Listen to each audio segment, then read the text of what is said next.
Hello Internet, welcome to Trainz Theory, ripping off Game Theory's intro since today and only today. Anyway, this episode will be all about taking screenshots and recording videos in trains, whether it be rail fanning, a music video, or a talking train series. I'll be using Trainz 22, so things might look a little bit different if you have another version. Let's get into it. Hi, Future Jared here, interrupting the video for a second. I just wanted to remind you to make sure you save your progress. Control S is your friend. You never know when Trainz is gonna crash, and you don't want to have to go back and redo hours of work. I've learned that the hard way many times before. Anyway, back to the video. I use OBS Studio as my recording software. It's free and easy to learn, most people use it, and it's got plenty of settings to mess around with. As for Trainz, download the flying camera, invisible FT track, and invisible lever from the download station. Now let's boot up the game, go to General Settings, and enable free internal camera. With this enabled, you can freely roam around cab interiors and also go outside of them. Wait, oh god, put it back! The flying camera functions as an invisible locomotive, so this paired with invisible track will give you the opportunity to do some more creative and cinematic angles. More on that later. Just be mindful of this tiny little polygon here that could get in your shot.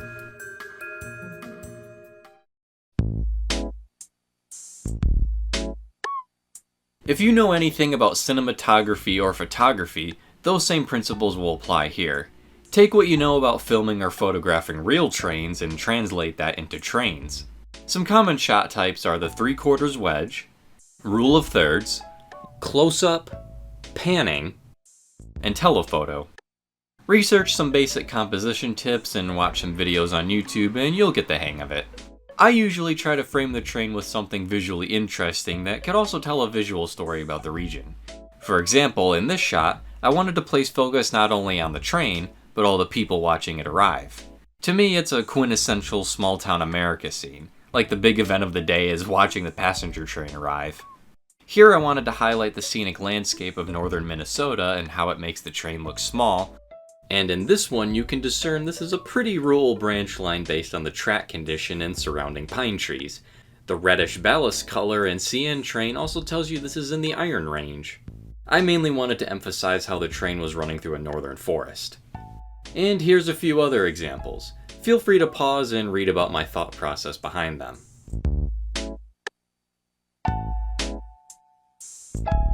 The aforementioned process also goes into setting up shots in trains, but the benefit of trains is you aren't limited by private property and you can get pretty much whatever angle you want.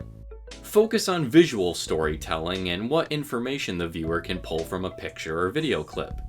I set up shots by placing invisible track at my scene of choice, throw down the flying camera, go into the cab view, and then I can use the arrow keys to adjust the position and the mouse scroll wheel to zoom. Take advantage of the zoom because it condenses the scene into the frame and brings the subject closer to the viewer, thus placing more focus on it. Zooming in can also accentuate hills and super elevated curves, and it can make for a unique looking picture. The downside is you won't be able to blow the horn or whistle of the passing train while inside the flying camera, so you'll have to dub it in your video editor. Otherwise, if you still want control of the passing train, just use the free roam or walking camera and try your best to get a nice looking shot. It can be a bit fickle to use, but if you make use of the camera zoom and field of view settings, you'll get something nice.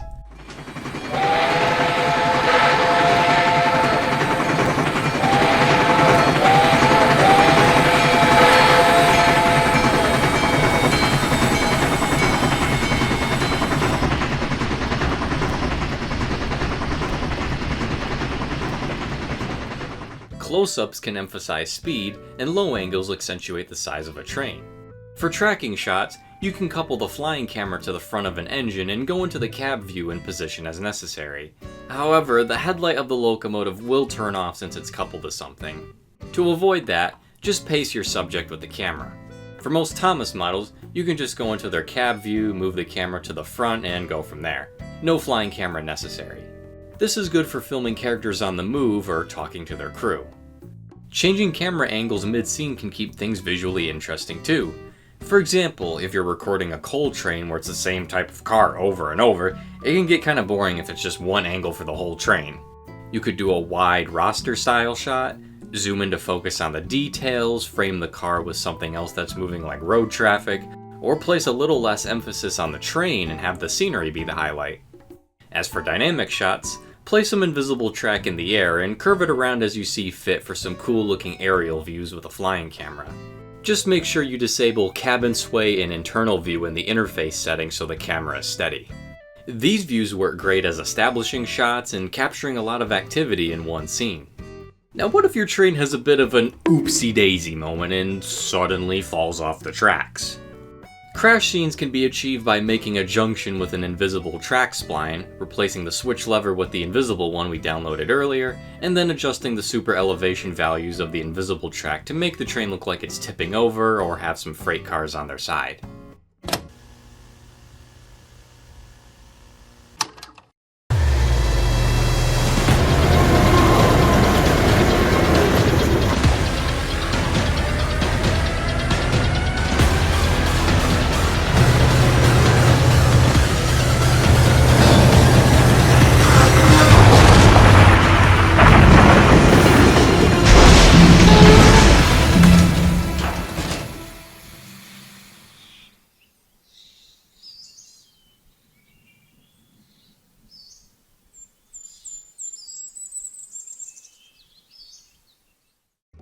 Placing debris and changing the textures to represent the torn up ground can better sell the scene too. In the past, I usually recorded derailment scenes up close to sorta add suspense, but it was more so to disguise the fact the train isn't actually causing or taking damage given Trainz' technical limitations. Now let's talk about filming characters and some of the psychological effects that different camera angles can have. In order to demonstrate, I'm gonna need an engine.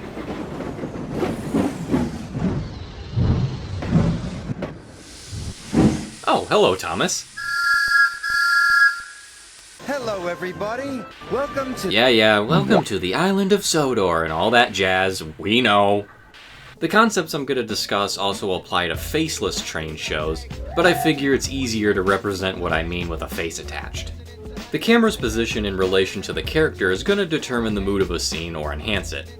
Filming from a low angle can make a character appear high and mighty. They have the high ground, are in the right, or triumphant. Around eye level is a pretty safe neutral angle. It can be used when a single character is talking or conversing with someone else. There's no real high stakes here. A high angle can make someone look small, vulnerable, or inferior. If Thomas had an accident, you could film him from a distance and slowly move the camera away from him to add to the feeling of vulnerability. There's not much he can do here, and he's at the mercy of the breakdown train coming to rescue him. Now you might wonder, what if there's multiple characters? I put the camera closest to whoever is talking, so if Percy is talking, the camera will be closer to him. You can also determine superiority between characters based on the angles you use. In this scene, Douglas is making fun of Percy's Bluebell song, so when Percy backs up to refute, I filmed him from a slightly high angle to make him look a little smaller, while the following shot is Douglas looking bigger and more imposing as he continues to berate Percy. Filming multiple characters at eye level can make them appear as equals, while a low shot can be good for making them appear as if they're on a team. Perhaps James, Gordon, and Henry are up to no good and ready to do some trolling. Close-ups are fine in moderation, but you should reserve them for impactful moments when you want to focus on a character's emotion. Maybe they came to a sudden realization about something. Otherwise, it's just awkward and cramped looking, and really, using one of any type of angle too much gets stale. As for human characters, the principles I mentioned before apply here along with a few extras. Over the shoulder is good for a conversation between two characters, the locomotive equivalent being something like this with both characters in view. In this case, Percy would be the one talking since we can see his face. Point of view or POV shots can be used to show scale and the size difference between man and machine.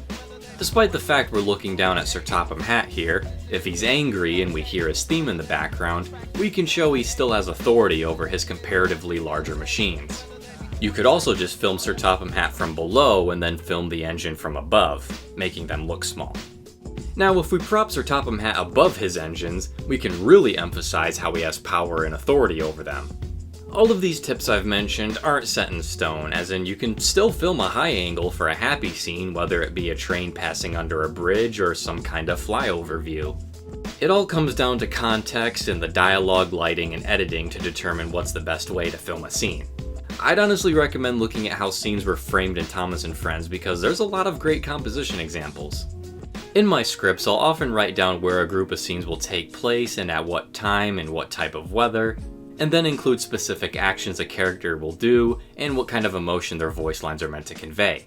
It's not exactly full-on proper storyboarding, but it's better than nothing and it keeps things organized and focused. If you guesstimate how long it would realistically take to get from one part of the railroad to another, it will allow for a more natural flow of time throughout your story. I'd also consider what kind of music you're using and how it can enhance your video. Timing impactful or emotional moments to a musical climax can enhance the mood,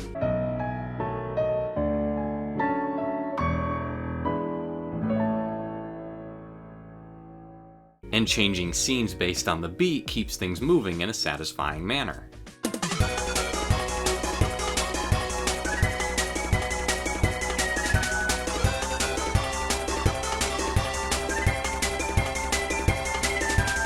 However, just remember that sometimes silence speaks volumes. You don't always need depressing music for a sad scene. It can help sell the mood, sure, but I think it really just comes down to the context and what kind of video you're trying to go for. For some more movie magic, you can use green screens with Trainz models. Chances are you've seen me do this in a lot of my history videos. I have a green screen route with a bunch of tracks to do various types of displays. To make your own, cover some base plates in this green texture and raise the ground up to an extreme height while making sure the sun is aimed at the wall to avoid shadows. Then go ahead and place down your track as you see fit.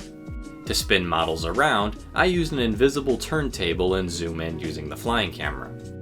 Just be mindful that colors like blue will become discolored when put in front of a green screen, so you'll have to use another background color. Now I'll go through a few miscellaneous tips. To film an engine stopping while inside the flying camera, pause the game, adjust the speed of your subject, go back inside the flying camera, and zoom back in making sure you don't change the angle. Moving the eyes of a Thomas model while inside their cab can be achieved by clicking and holding the eye joystick, pressing F5 to hide the HUD, and recording your scene as necessary. Just make sure your mouse cursor is hidden in OBS's settings. Smoke effects can add more realism and provide a more dramatic look in steam locomotive scenes. I would disable PhysX simulation in the menu settings. Sometimes it looks alright going into tunnels, otherwise it looks a bit messy and unrealistic. Finally, use Trainz' post-processing settings to get some unique lighting effects, especially with the sun rays.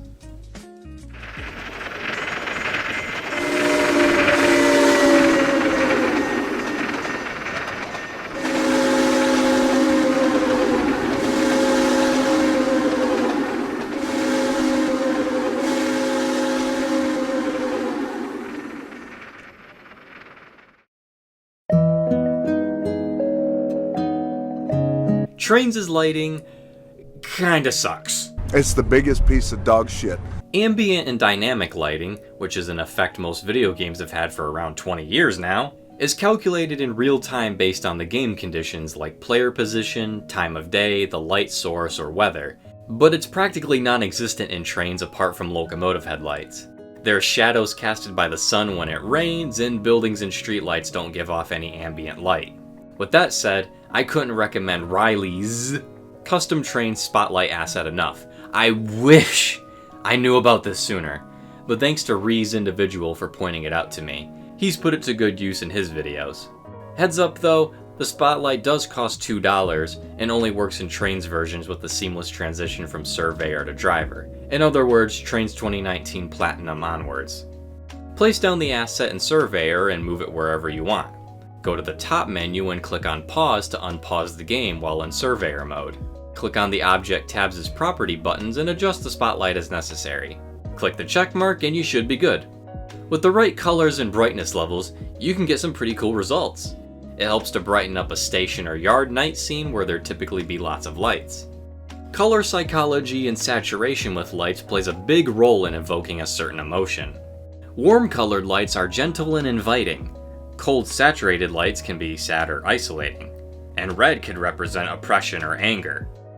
With a subtle bluish-white color, you can get a nice moonlit night effect, or red for a spooky scrapyard scene. An alternative to this technique would be placing locomotives above a scene and turning their dim or bright headlights on. It's not as precise, but you gotta make do with what's available in the game. After you get the lighting you want, you're gonna need a skybox to go with it. A melancholic scene would be cloudy, foggy, or rainy, whereas a more optimistic scene would be a bright sunny day. Or maybe you have a scene where an engine is struggling over a hill in the rain, and once they reach the top, boom, the rain stops and the sun shines down on them. I could film Thomas with Annie and Clarabelle and he's happily whistling at a waving person on a bridge, but I can easily change the mood of that same scene if I have Thomas pulling coal cars in gloomier lighting with rain and no person to whistle at. This high angle now makes us look down upon Thomas as he suffers through the cold rain. The overall mood is completely changed just by adjusting a few effects. My last lighting tip is to experiment with the color dials to get darker shadows, more vibrant sunset or sunrise scenes, or something a bit duller for a rainy day.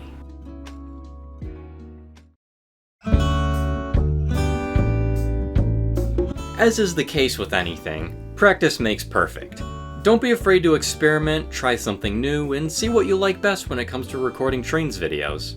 You should always make what you want to make, and as long as you're happy with it, that's all that matters.